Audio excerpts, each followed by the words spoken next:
బాలల్లారా రారండి, పాపల్లారా రారండి, ఉగాది పండుగ చేద్దాము, ఉగాది పచ్చడి తిందాము.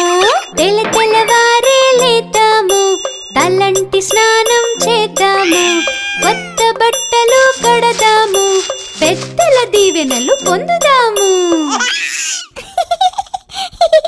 చేదు తీపి పులుపు కారం ఉప్పు వగరు బతుకంటూ వేప పువ్వు మామిడి కలిపి ఉగాది పచ్చడి చేద్దాము, కలిసి అందరం తిందాము.